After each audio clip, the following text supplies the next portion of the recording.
रवा सब लोग के नमस्कार करतानी। वीडियो देखे खातिर दिल से धन्यवाद करतानी। सास बहू के कहा सुनी बात बा, जरूर सुनम लो। बहुत पुराना झूमर गीत बा।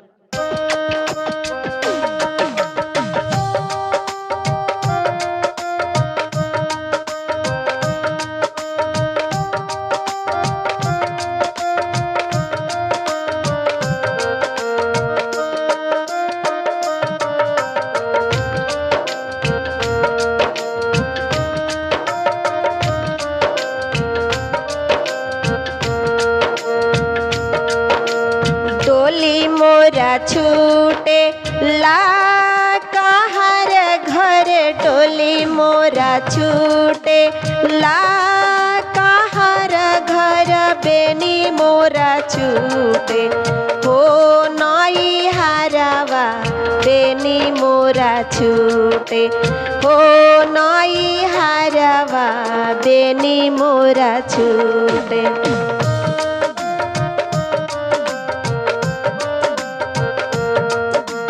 भेज सासु डोली या कहारवा, भेज सासु डोली या कहारवा, अब न रहब हो नई हारवा, अब न रहब हो नई हारवा, अब न रहब।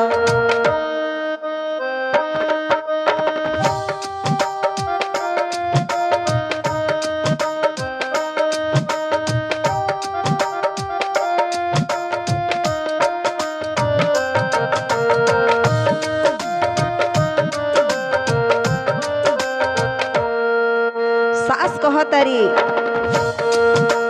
इहाँ नइखे डोली या कहारवा, इहाँ नइखे डोली या कहारवा, मौज उड़ाल हो नई हारवा, मौज उड़ाल हो नई हारवा, मौज उड़ाल।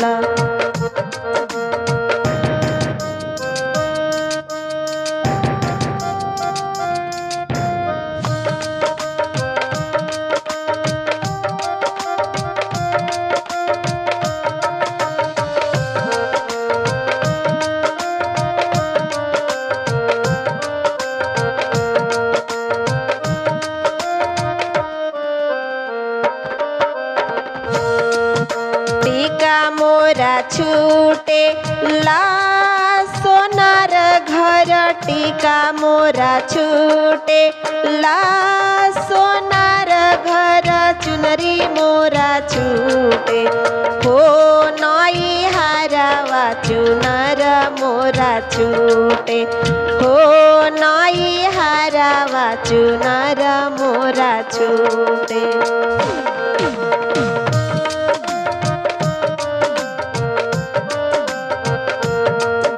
भेज सासु डोली या कहारवा, भेज सासु डोली या कहारवा, कतेक दिन रही हो नई हारवा, कतेक दिन रही हो नई हारवा, कतेक दिन।